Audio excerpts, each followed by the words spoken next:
সে আমলটা হচ্ছে এমন কিছু কাজ যার সওয়াব মৃত্যুর পরে কি থাকে, চালু থাকে, মৃত্যুর পরে চালু থাকে। সেই আমলগুলো হচ্ছে আল্লাহ রাসূল সাল্লাল্লাহু আলাইহি ওয়াসাল্লামের ভাষায় তিনি বলছেন যে ইদা মাতাল ইনসানু ইনকাতা আমালুহু ইল্লা মিন সালাসিন, মানুষ যখন মারা যায় তখন তার সকল আমল কি হয়ে যায়, বন্ধ হয়ে যায়। তিনটা আমল চালু থাকে। কয়টা? তিনটা আমল চালু থাকে। তার মধ্যে একটা হচ্ছে সাদাকাতুন জারিয়া। সাদাকাতুন জারিয়া, সাদকায়ে জারিয়া, এমন দান যেটা চালু থাকে, এমন দান যেটা চালু থাকে। সেই চালু দানগুলো হচ্ছে বেনাউল মাসাজিদ, মসজিদ নির্মাণ করা। আপনি মরে গেলেও, আমি মরে গেলেও যদি একটা মসজিদ করে যায়, অথবা অর্ধেক সেখানে শরিক হই, অথবা 3 ভাগের 1 ভাগ, 4 ভাগের 1 ভাগ, 10 ভাগের 1 ভাগ, অথবা কিছু দান করেছি, তাতেও কিন্তু আমার সওয়াব চালু থাকবে। কতদিন পর্যন্ত? যতদিন মসজিদ থাকবে। তাহলে 1 নাম্বার যেটা হলো, যে আমলটা আমরা করব আমরা মৃত্যুর পরও পাবো, যদিও আমি মরে যাই না কেন, কিন্তু আমার সওয়াব চালু থাকবে। সেটা হলো সাদাকাতুন জারিয়া, সাদকায়ে জারিয়া। তার মধ্যে আমি বললাম একটা মসজিদ নির্মাণ করা, আর একটা হচ্ছে হাফরুল আবার, বিভিন্ন জায়গায় টিউবওয়েল দেওয়া। আগে ছিল কূপ খনন করা, আর এই কূপের একটা ঘটনা আছে। আল্লাহ রাসূল সাল্লাল্লাহু আলাইহি ওয়াসাল্লামের যুগে এক ইহুদির একটা পানির কূপ ছিল। এখানে মুসলমানরা পানি আনতে গেলে অনেক সময় ঝামেলা করতো এই ইহুদি। তখন আল্লাহ রাসূল সাল্লাল্লাহু আলাইহি ওয়াসাল্লাম বললেন যে কে এমন আছে যে এই কূপটা কিনে মুসলমানদের জন্য দান করে দিবে, অফ করে দিবে, এবং তার এখানে কোনো কর্তৃত্ব থাকবে না, সে একজন সাধারণ সদস্য থাকবে অন্য মুসলমানদের মতো। তা ওয়ালাহুল জান্নাহ, এবং তার জন্য জান্নাত। সুবহানাল্লাহি ওয়া বিহামদি। উসমান রাদিয়াল্লাহু আনহু হাজির ছিলেন না, উনি কারো মারফতে সংবাদটা শুনে বললেন যে আল্লাহ রাসূল সাল্লাল্লাহু আলাইহি ওয়াসাল্লাম আপনি কি এই সংবাদ বলেছেন? তখন তিনি বললেন যে হ্যাঁ আমি এই কথা বলেছি। উনি বলছেন যে আমি যদি এই কাজটা করি আমার জন্য কি জান্নাত আছে? বললেন হ্যাঁ অবশ্যই, তোমার জন্য থাকবে না কেন?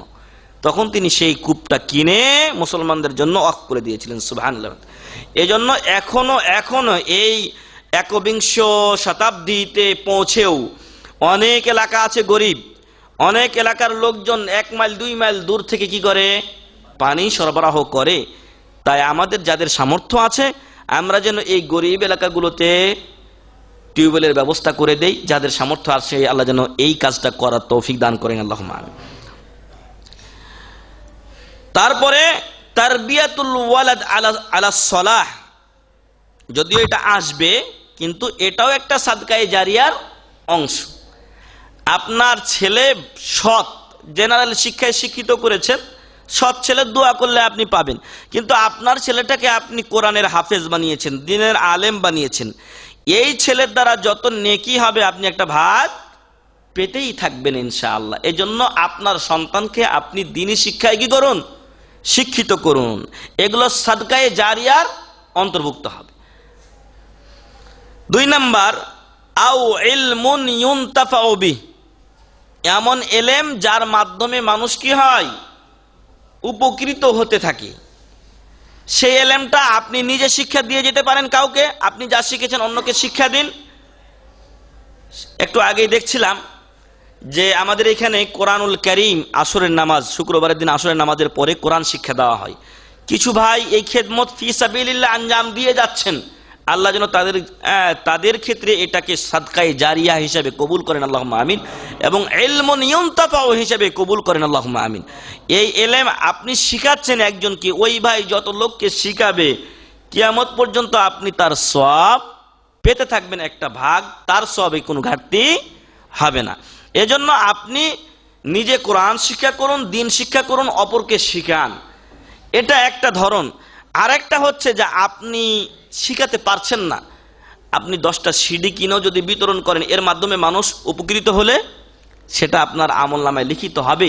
আর এর দ্বারা কেউ যদি হেদায়েত পায় তাহলে আজীবন কি হয়ে গেল, চালু হয়ে গেল। অথবা একটা বই, একটা লিফলেট আপনি ছাপান, অথবা আপনি ফটো স্টেট করে হলেও আপনি 5000 রিয়াল দিতে পারেন না, 50 রিয়াল তো আপনি দিতে পারেন।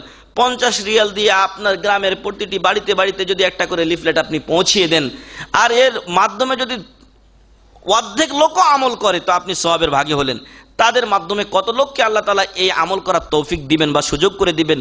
এইভাবে এই সুযোগগুলো কি থাকতে পারে, চালু থাকতে পারে, বা এই সুবর্ণ সুযোগটাকে আমরা ব্যবহার করতে পারি। 2 নাম্বার, ইলমুন ইউনতাফাউ বিহি, এমন এলেম যার দ্বারা মানুষ উপকৃত হতে থাকে। তাই আপনার এলেমকে বিতরণ করুন। আপনার এলেম বিতরণ করলে এলেম কমে যাবে নাকি? না, আপনার এলেম বিতরণ করলে এলেম বাড়বে। এলেম যত বিতরণ করবেন তত বাড়বে, আর এলেমকে যত নিজের কাছে রাখবেন তত ভুলবেন। যত নিজের কাছে রাখবেন তত ভুলবেন, লাস্টে গিয়ে দেখবেন যে লাদ্রি, কিছুই জানেন না। ওই এক ঘটনা শুনেছিলাম যে বাপ বেটাকে বলছে অনেক বড় মাদ্রাসায় পাঠিয়ে দিয়ে যে বেটা, পড়া না পড়া যেদিন সমান হবে সেদিন তুই আসবি। বেটা প্রথমে ভালোই বুঝেছিল, তো সে খুব মনোযোগ সহকারে পড়েছে। তারপরে যখন ছেলেকে বলেছে যে পড়া না পড়া সমান হওয়ার কথা, তখন ও এটাকে ভুল বুঝছে, মনে করছে যে পড়া যেটা পড়িনি ওটা যেমন, যেটা পড়েছি ওটাও যেন ওরকম হয়ে যায়, মানে পড়াটাও যেন আমি ভুলে যাই।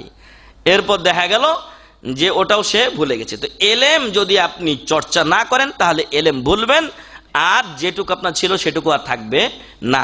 যেমন কোনো চাকু বা আপনার জিনিস, কোনো দ্রব্য আপনি ব্যবহার করলে ওটা সুন্দর থাকে, কিন্তু এটা যদি ফেলে রাখেন তাহলে মরিচিকা পড়ে যায়। তাই আপনার এলেমকে আপনি চালু রাখেন, নতুন নতুন এলেম অর্জনের চেষ্টা করেন। যেটুক অর্জন করেছেন মনে করছেন যে অনেক হয়ে গেছে, না, এলেমের কোনো শেষ নেই। আল্লাহ তাআলা মুসা আলাইহিস সালামের কিসসা কাহিনী আমাদেরকে কোরআনে শুনিয়েছেন না, আপনাদের অনেকের জানা আছে। তারপর আল্লাহ বলেছেন ওয়া ফাওকা কুল্লি জি ইলমিন আলিম, প্রত্যেক জ্ঞানীর উপরে মহাজ্ঞানী আছে, অতএব নিজের জ্ঞানকে বড় করে দেখা যাবে না। আলহামদুলিল্লাহ, আমরা দেশে যেভাবে দাওরায়ে হাদিস পড়ে এসেছি, কুতুবুস সিত্তা হাদিসের 6খানা যে কিতাব আমরা এক বছরে পড়ছি। হানাফি মাদ্রাসাগুলোতে 1 বছরে সবটিরে হাদ্দাসানা করে শেষ, মানে নিঃশ্বাস ফেলার সময় নাই। অনেক সময় ওস্তাদে গেঞ্জি খুলে পর্যন্ত পড়ায়, মানে কি গরমে থাকতে পারে না, পড়েন আর পড়েন। তো এই অবস্থায় তারা পড়ায়, কিন্তু আমরা 6 বছরে পড়ছি। আলহামদুলিল্লাহ, বেশ একটা আমাদের অভিজ্ঞতা হয়েছে, বা আল্লাহ আলহামদুলিল্লাহ যতটুকু এলেম দিয়েছেন আলহামদুলিল্লাহ। এরপরে যখন আমরা মদিনাতে এসেছি তখন দেখেছি আমরা এলেমের জন্য ইবতেদায়ী ছাত্র হয়ে রয়েছি। তো এই জন্য ফাওকা কুল্লি জি ইলমিন আলিম, প্রত্যেক জ্ঞানীর উপরে জ্ঞানী আছে। আমি যদি মনে করি যে মুই কি হুনুর রে, আমার চাই তার বড় কোনো জ্ঞান নেই, আমি এই পর্যন্ত পৌঁছে গেছি, অনেক কিছু হয়ে গেছে, না। আপনার ভিতরে সত্যিকার যদি এলেম থাকে তাহলে আপনার মাথা কি হবে, নিচু হবে। আমার উস্তাদ বলেছিলেন মদিনা বিশ্ববিদ্যালয়ে শেখ নিফা আল মাদানী, তো উনি বলেছিলেন যে একটা ধানের শীষ যখন ফুটে বা গমের শীষ, বিশেষ করে ধানের শীষের উনি উদাহরণ দিয়েছিলেন। তো ধানের শীষটা যখন ফুটে তখন ওপর দিকে থাকে, যত এটার আস্তে আস্তে বয়স হয় এটা কি বাঁকা হয়ে নিচের দিকে চলে আসে। এলেম অর্জনকারী সত্যিকার যত শিখবে তত সে বিনয়ী হবে, তত সে আল্লাহর কাছে নম্র হয়ে যাবে। অতএব এলেম মানুষকে অহংকারী করে না, এলেম মানুষকে অহংকারী করে না, বিনয়ী করে, এবং তাকে বুঝতে শিখায় এলেম যে আমার এলেমের এখনো মেলা সমুদ্র বাকি রয়ে গেছে। আল্লাহ তাআলা যেন আমাদেরকে এলেম অর্জন করার এবং তা বিশেষ করে সহিহ এলেম অর্জন করার এবং তা মানুষের মাঝে প্রচার ও প্রসার করার তৌফিক দান করেন, আল্লাহুম্মা আমিন। এটা গেল 2 নম্বর আমল, যা মরার পরও কি থাকবে, চালু থাকবে। আপনি এখন নিজেই হিসাব করুন কত লোকের মাঝে আপনার এলেমকে চালু রাখবেন আর কত লোকের মাঝে আপনি রাখবেন না। আপনি যত প্রচার করবেন তত আপনার সওয়াবের পরিমাণ বাড়তে থাকবে। আও ওয়ালাদুন সালিহুন ইয়াদউ লাহ, অথবা একজন সৎ সন্তান রেখে গেছেন, সৎ সন্তান দোয়া করলে কিয়ামতের দিন এটা বা পরকালে আপনি কি পাবেন, এটা দিয়ে উপকৃত হবেন। একজন লোক মারা গেছে, মারা যাওয়ার পরে হঠাৎ করে তার মর্যাদা উঁচু করা হবে, তখন ওই বান্দা আল্লাহকে জিজ্ঞাসা করবেন যে আল্লাহ তাআলা, আমি তো 2nd ক্লাসে ছিলাম, 1st ক্লাসে আসলাম কি কইরা, বা 3rd ক্লাসে ছিলাম 2nd ক্লাসে আসলাম কি করে, আমার দরজা উন্নীত হলো কিভাবে? তখন আল্লাহ তাআলা বলবেন তোমার ওয়ালাদে সলে রেখে এসেছিলে দুনিয়াতে, সে তোমার জন্য কি করেছে, দোয়া করেছে। তাই ওয়ালাদে সলে হওয়ার চেষ্টা করুন, নিজের সন্তানকে ওয়ালাদে সলে হিসাবে গড়ে তুলুন। আর যে সমস্ত ছেলেরা নামাজ পড়ে না, ওরা কি বাপ মার জন্য দোয়া করবে? ও তো নিজেরই খবর নাই। আরে অন্তত যদি 5 ওয়াক্ত নামাজ পড়ে, নামাজের শেষে একটু হলেও তো দোয়া করি। সেই দোয়ার সময় মনে আসে না মৃত আত্মীয় স্বজনকে, বাবা মা দাদা দাদিকে, নানা নানিকে স্মরণ আসে না? এগুলো তো এক কথায় স্মরণ চলে আসে যে আল্লাহ আমার দাদা দাদি নানা নানি বাবা মাকে জান্নাতবাসী করো, আল্লাহু আকবার। এই জন্য বলবো যে ওয়ালাদে সালেহ, সৎ সন্তান নিজে হন এবং নিজের সন্তানদেরকেও সৎ সন্তান হিসেবে গড়ে তুলুন।